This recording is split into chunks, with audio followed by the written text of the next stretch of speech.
Saludos. A continuación vamos a trabajar con la unidad 2.1 que corresponde al método Simplex.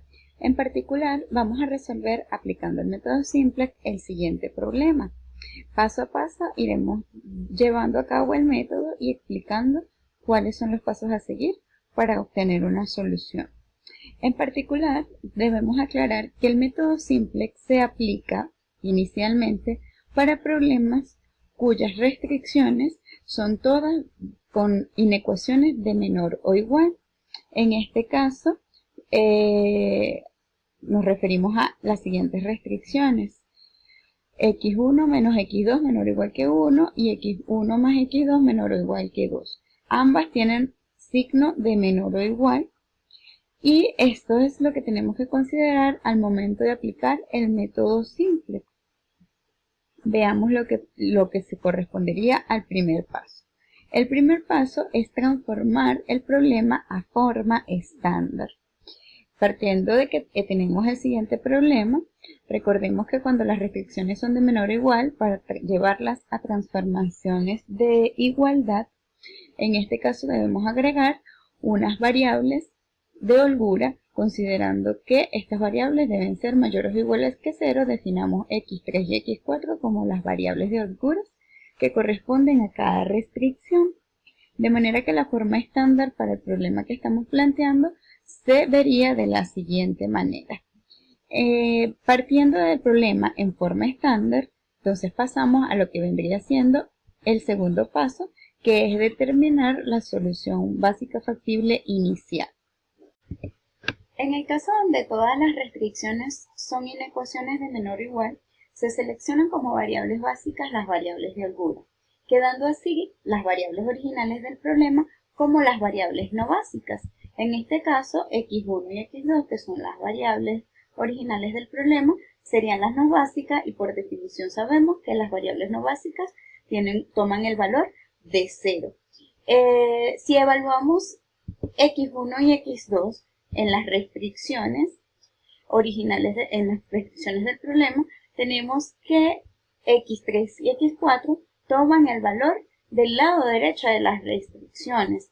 Y eso va a ser así siempre. Las variables de holgura van a tomar como valor el lado derecho de las restricciones, mientras que las variables originales del problema van a ser 0 por ser las variables no básicas.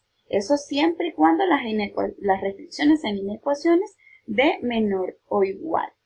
De manera gráfica, eso nos quedaría que la solución básica factible inicial corresponde al origen en el plano para el problema que estamos trabajando. Más adelante vamos a estudiar problemas donde las restricciones no todas son de menor o igual y vamos a determinar cómo se consigue otro tipo de soluciones básicas factibles iniciales. Ahora vamos a proseguir con el paso 3 del método. El paso 3 del método consiste en definir la tabla. Nosotros vamos a trabajar con el método Simplex en forma de tabla o tablero. En esta tabla se van a identificar los diferentes elementos del problema. En este caso nos ubicamos en la primera fila o primer renglón, que consiste en la leyenda.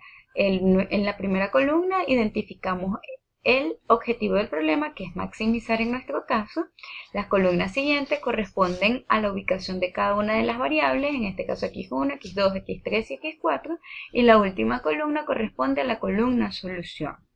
El siguiente renglón corresponde a la función objetivo, los coeficientes de la función objetivo que corresponde a cada variable. Podemos notar que nuestra función objetivo es z igual a x1 más 2x2 y aquí tenemos menos 1 y menos 2 como coeficientes para cada una de las variables.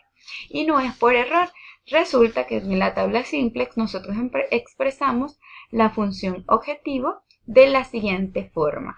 Del lado izquierdo ubicamos las variables y del lado derecho las constantes. Para este caso pasaríamos estas dos variables hacia el otro lado y nos quedaría igualado a 0 y eso lo expresamos acá. De manera que cuando vamos a expresarlo en la tabla pasamos los coeficientes con los signos cambiados. Igualado a 0. Con referencia a los coeficientes de x3 y x4 que inicialmente no aparecen en la función objetivo de manera original, En este caso, como no se encuentran, simplemente consideramos que sus coeficientes son 0 también. Las filas siguientes corresponden a las matriz tecnológica, los coeficientes de la matriz tecnológica. Cada variable básica está asociada a una restricción del problema. En este caso, la variable básica x3, o que es la variable de holgura, está asociada a la primera restricción y esa es la que tenemos expresada en esta fila asociada con x3. Fíjense que para el coeficiente de x1 vendría siendo 1, el coeficiente de x2 es menos 1, el coeficiente de x3 es 1 y x4 no aparece, por lo tanto su coeficiente es 0 y está igualado a 1. La restricción asociada a la variable de holgura x4, o a la variable básica en este caso x4, vendría siendo 1, 1, 0 y 1, y en la columna de solución vendría siendo 2. En la columna de solución no es casualidad pues que se llame así, porque resulta que si nosotros queremos saber en cada iteración cuánto valen las variables básicas, lo que tenemos que observar es la columna solución. En este caso, x3 vale 1 y x4 vale 2. Y z para el momento vale 0. Eso significa que en la columna solución vamos a estar encontrando los valores asociados a cada variable básica y a la función objetivo. Si nos preguntamos, ¿cuánto vale x1 y x2? Recuerden que x1 y x2 son variables no básicas y siempre las variables no básicas van a tener un valor de 0. Una característica que vamos a observar en cada iteración del método simplex es la siguiente. En las columnas de las variables básicas vamos a conseguir que la columna de la variable básica y la fila de la variable básica en su intersección va a ser igual a 1 y en el resto van a ser ceros. Fíjense que el mismo patrón se repite para x4. x4 es 1 en su intersección y las demás componentes pues son 0. Ese comportamiento se debe repetir iteración tras iteración con las variables básicas. Al plantear esta primera tabla, podemos considerar que hemos terminado el proceso de inicialización del método simplex. Básicamente es a partir del planteamiento de esta tabla que podemos considerar que se comienza el método simplex tableu, porque los pasos que vienen en adelante corresponden a lo que se llama iteraciones del método. Así que continuamos con lo que sería el siguiente paso o el paso 4, que corresponde a determinar la variable de entrada a la base. Actualmente nosotros tenemos la base formada por las variables x3 y x4, que son nuestras variables básicas. Pero realmente hasta el momento z solo vale 0 y nosotros queremos mejorar el valor de z. Entonces debemos seleccionar cuál de las variables que no están en la base, es decir, x1 y x2, deberíamos introducir a la base de manera de que z mejore su valor. Para ello, entonces, el método nos propone lo siguiente. Cuando el problema es de maximización, se considera como variable de entrada aquella que posee el coeficiente en z más negativo. En este caso, corresponde a la variable x2, que posee el coeficiente en el renglón z menos 2, que es el más negativo. En caso de que el problema fuera de minimización, entonces se considera el coeficiente en z más positivo para determinar la variable de entrada. Pero como estamos en maximizar, entonces escogemos el más negativo, que corresponde a x2. En esta escogencia, como estábamos comentando, nos indica en qué dirección mejora la función objetivo. Desde el punto de vista gráfico, como es x2 la que está entrando a la base, entonces estaríamos indicando que el siguiente punto al que nos vamos a dirigir debería ser este que está acá en rojo, porque es en esa dirección en la cual nos estamos dirigiendo para mejorar el z. Ahora que sabemos cuál es la variable que debe entrar a la base, es necesario determinar cuál es la variable que debe salir de la base para poder actualizar más adelante la tabla. Para poder determinar cuál es la variable de salida o cuál es la variable que debe salir de la base, se debe calcular el cociente mínimo entre los coeficientes de la columna de solución entre los coeficientes de la columna de la variable de entrada. Es decir, en este caso, de esta columna entre esta columna. Fíjense que es necesario para poder hacer este cociente que solamente escojamos los coeficientes de la columna de la variable de entrada que sean positivos.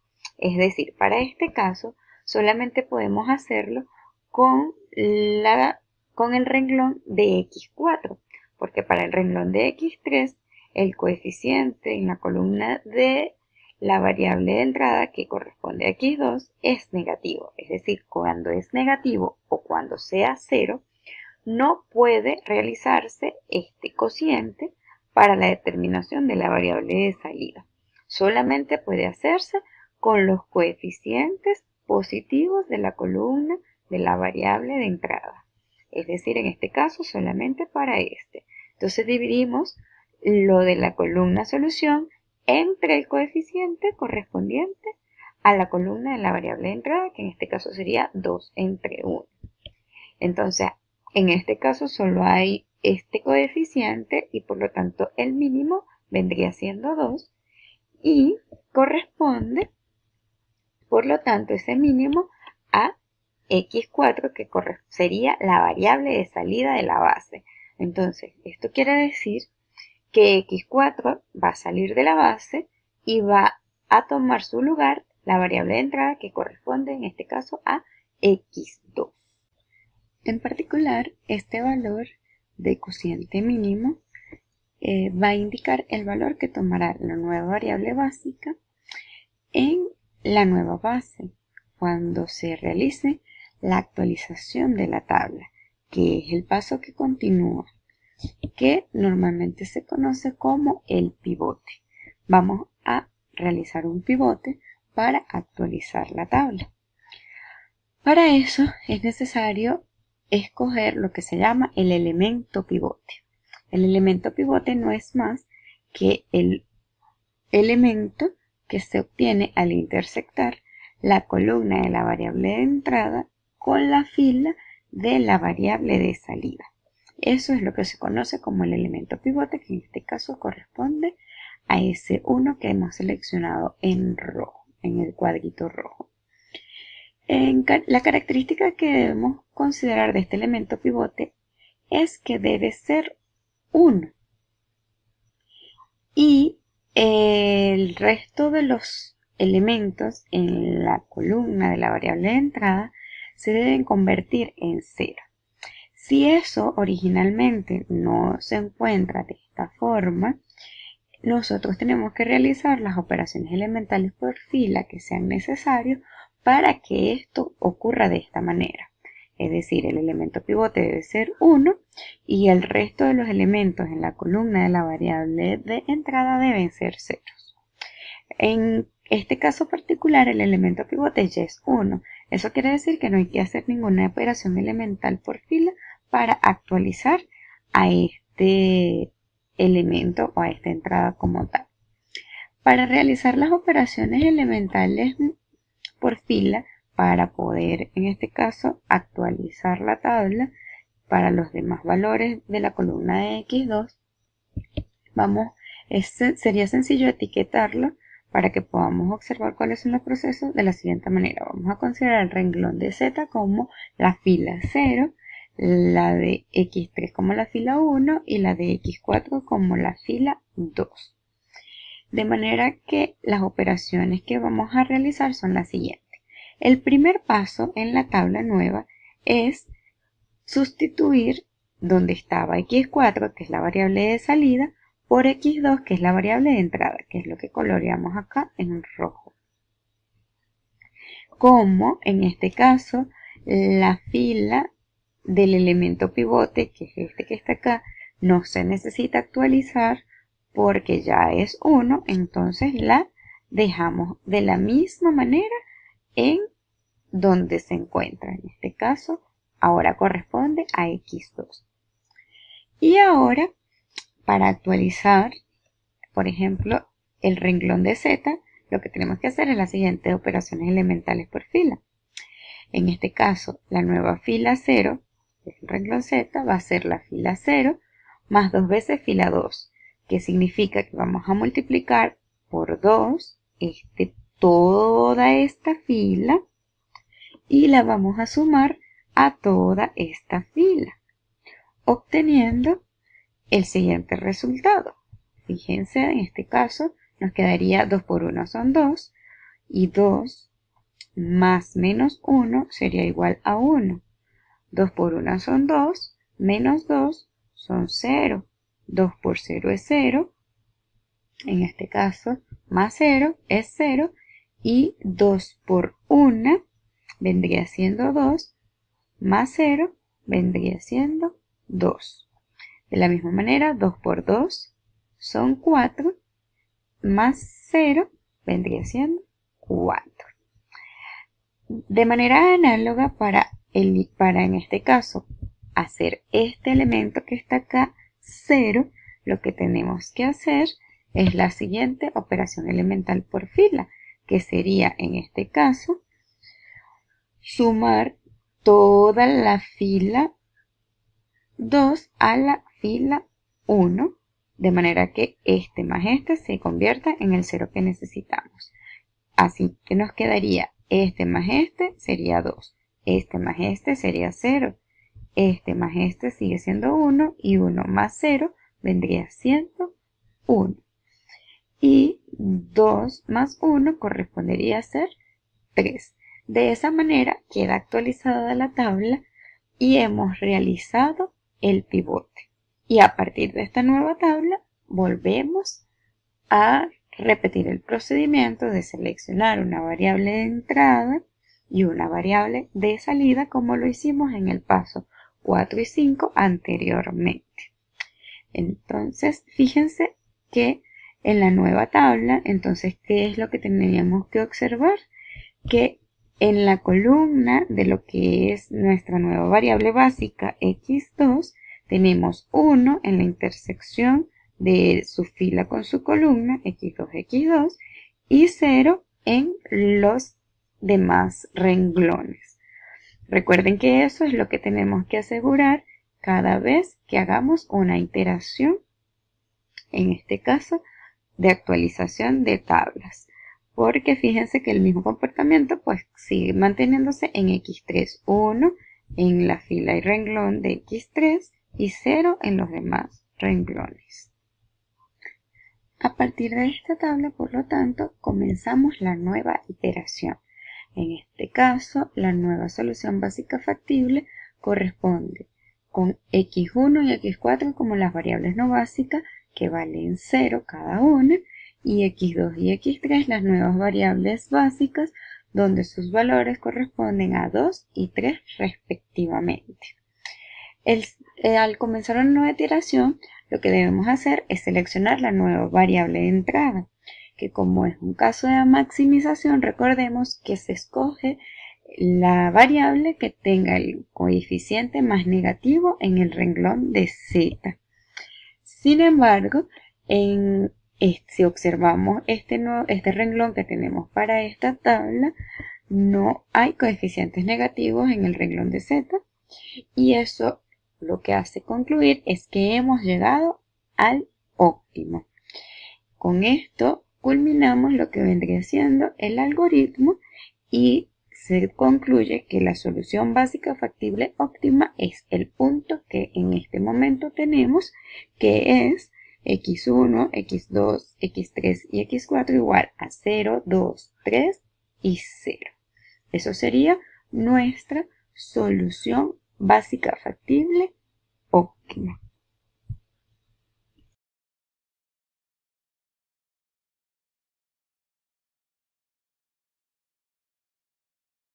Teóricamente, las reglas para seleccionar las variables de entrada y de salida tienen nombre y apellido. Normalmente en los libros de texto se consiguen como condiciones de optimalidad y de factibilidad. La condición de optimalidad lo que indica es que la variable de entrada en un problema de maximización es la variable no básica que tenga el coeficiente más negativo. En el renglón de Z, los empates se deben romper de forma arbitraria, es decir, se escoge cualquiera de las variables que tengan el mismo valor más negativo. Y se llega al óptimo en la iteración en la cual todos los coeficientes de las variables no básicas en el renglón Z son todos no negativos. Eso en el caso de maximización. La misma condición se utiliza para los de minimización, pero considerando que se escoge el más positivo y se llega al óptimo cuando todos son no positivos. La condición de factibilidad, por otro lado, es la que nos indica la variable de salida de la base y dice lo siguiente. En los problemas, indiferentemente de maximización y minimización, la variable de salida es la variable básica asociada con la mínima razón no negativa con denominador estrictamente positivo. Los empates se rompen de forma arbitraria también. En este caso, si no se puede aplicar el criterio de factibilidad, se concluye que el problema en el que estamos trabajando es un problema no acotado, que más adelante vamos a ver un ejemplo de esto y se conoce como un caso especial del método simplex. Por lo tanto, podemos resumir los pasos del método simplex de la siguiente manera. Lo primero es determinar la solución básica factible de inicio. Recuerden que para ello también tenemos que inicialmente haber escrito el problema en forma estándar. Luego se selecciona una variable de entrada aplicando la condición de optimalidad y se sigue al paso 3. Si no hay variable de entrada, la última solución que se haya obtenido es la solución óptima y se termina el algoritmo. En caso de que haya que seguir al paso 3, se selecciona una variable de salida aplicando la condición de factibilidad y se sigue al paso 4. En el caso de que no se pueda seleccionar una variable de salida, se concluye que el problema es no acotado y se termina el algoritmo. Si hemos continuado al paso 4, entonces se actualiza la tabla con los cálculos elementales por fila y se tiene la nueva tabla que nos genera la nueva solución básica factible y se regresa al paso 2 para que se vuelva a seleccionar una nueva variable de entrada, una nueva variable de salida y esto se repite tantas veces sea necesario hasta que se logre concluir el algoritmo, ya sea porque se ha llegado a la solución óptima, que es cuando no existe otra variable de entrada, o porque el problema sea no acotado, que es cuando no existe una variable de salida. Y con eso concluimos lo que sería la teoría del método simplex.